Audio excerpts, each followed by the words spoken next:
الحمدللہ رب العالمین 19ویں پارے کا آغاز ہے۔ یہ 19ویں پارے کا پہلا رکوع اور سورہ فرقان کا تیسرا رکوع ہے۔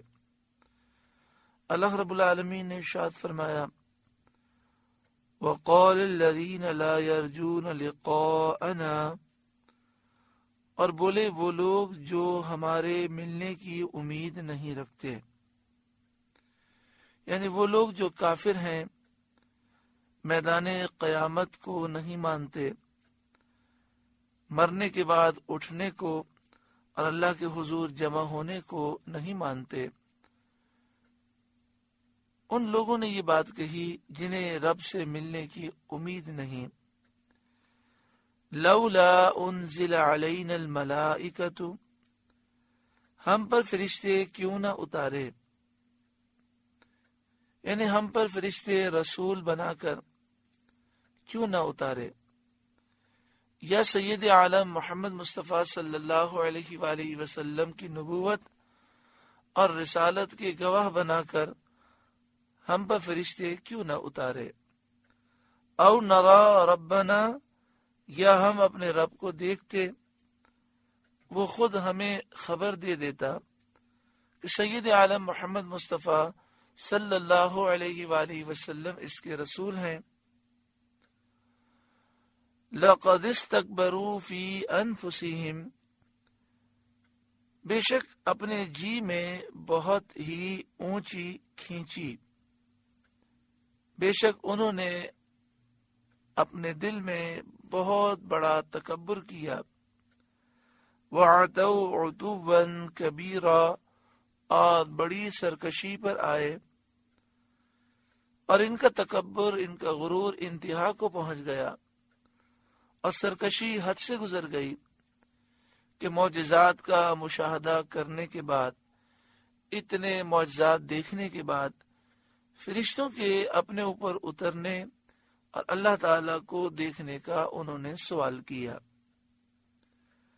یوم یرون الملائکۃ، جس دن فرشتوں کو دیکھیں گے، یعنی جب انہیں موت آئے گی اور فرشتوں کو یہ دیکھیں گے، اسی طرح قیامت کے دن جب وہ فرشتوں کو دیکھیں گے۔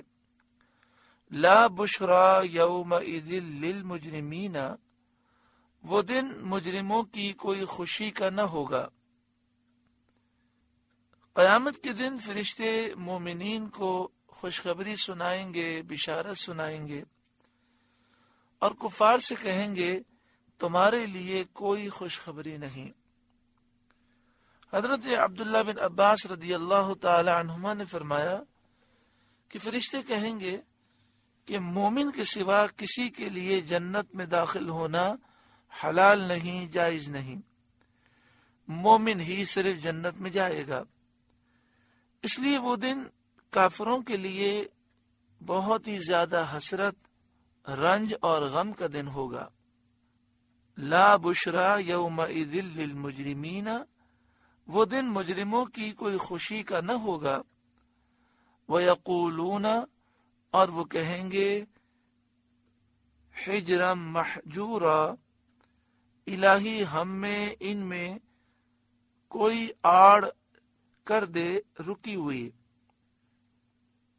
اس جملے کے ذریعے وہ فرشتوں سے پناہ چاہیں گے، یعنی ظالم، مجرم، کافر کل بروز قیامت کہیں گے مالک ہمارے اور فرشتوں کے درمیان کوئی آڑ بنا دے، کوئی رکاوٹ کھڑی کر دے۔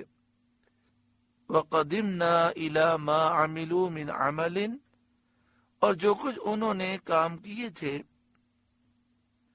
یعنی حالت کفر میں جو انہوں نے کام کیے تھے، رشتہ داروں کے ساتھ ہمدردی کی تھی، مہمانداری کی تھی، یتیم نوازی کی تھی۔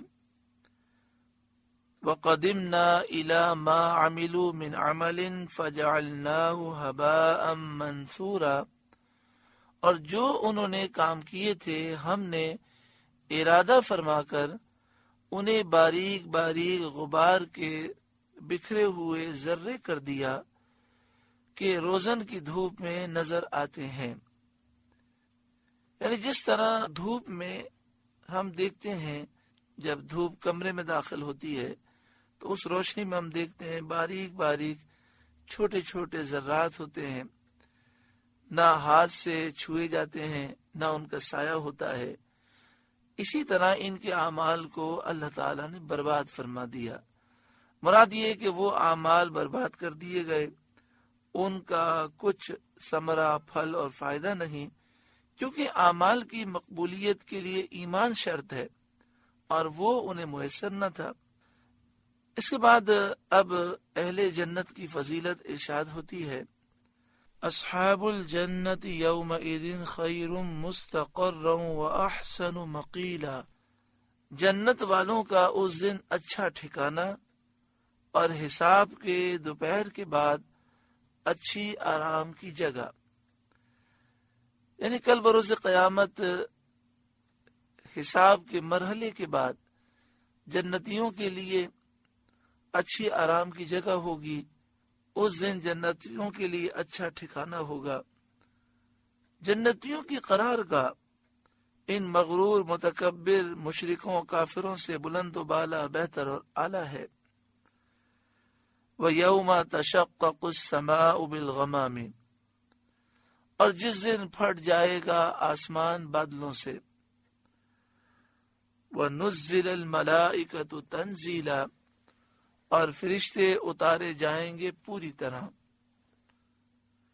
حضرت عبداللہ بن عباس رضی اللہ تعالی عنہما نے فرمایا، آسمان دنیا پھٹے گا، یعنی جو آسمان زمین کے قریب ہے، پہلا آسمان ہے، وہ پھٹ جائے گا اور وہاں کے رہنے والے فرشتے اتریں گے۔ وہ فرشتے تمام اہل زمین سے زیادہ ہیں، زمین میں جتنے جنات ہیں جتنے انسان ہیں ان سے بھی زیادہ فرشتے پہلے آسمان پر ہیں۔ پھر دوسرا آسمان پھٹے گا، وہاں کے رہنے والے فرشتے اتریں گے اور وہ آسمان دنیا کے رہنے والوں سے اور جنوں ان سب سے زیادہ ہیں۔ پھر تیسرا آسمان پھٹے گا اور وہاں کے فرشتے نیچے اتریں گے، وہ زمین، پہلے آسمان اور دوسرے آسمان کے تمام فرشتوں، جنات اور انسانوں سے وہ زیادہ ہیں۔ ہر آسمان والوں کی تعداد اپنے محتاطوں سے زیادہ ہے۔ اس طرح آسمان پھٹتے جائیں گے یہاں تک کہ ساتواں آسمان پھٹے گا۔ پھر کروبی اتریں گے، پھر وہ فرشتے اتریں گے جو عرش اٹھانے والے ہیں، اور یہ قیامت کا دن ہوگا۔ الملک یومئذ الحق للرحمن، اس دن سچی بادشاہی رحمان کی ہے۔ وکان یوما علی الکافرین عسیرا، اور وہ دن کافروں پر سخت ہے اور اللہ کے فضل سے مسلمانوں پر آسان ہے۔ حدیث شریف میں ہے کہ قیامت کا دن مسلمانوں پر آسان کیا جائے گا، یہاں تک کہ وہ ان کے لیے ایک فرض نماز سے ہلکا ہوگا جو دنیا میں پڑی تھی۔ ذرا سوچیں، جب مسلمانوں کے لیے قیامت کے دن اتنا آسان ہے تو جو اللہ کے اولیاء ہیں، ولی ہیں، ان کے لیے کتنا آسان ہوگا۔ اور ولیوں سے بلند مقام اہل بیت اور صحابہ کرام کا ہے، ان کے لیے دن کتنا آسان ہوگا۔ اور صحابہ سے بلند مقام انبیاء اور رسول کا ہے، ان کے لیے وہ دن کتنا آسان ہوگا۔ اور جو سب کے سردار ہیں سید عالم صلی اللہ علیہ وآلہ وسلم، ان کی تو شان اس قدر بلند و بالا ہے کہ مفسرین نے لکھا کہ قیامت کا دن ہے ہی حضور کے لیے، اس دن حضور کی شان دکھائی جائے گی۔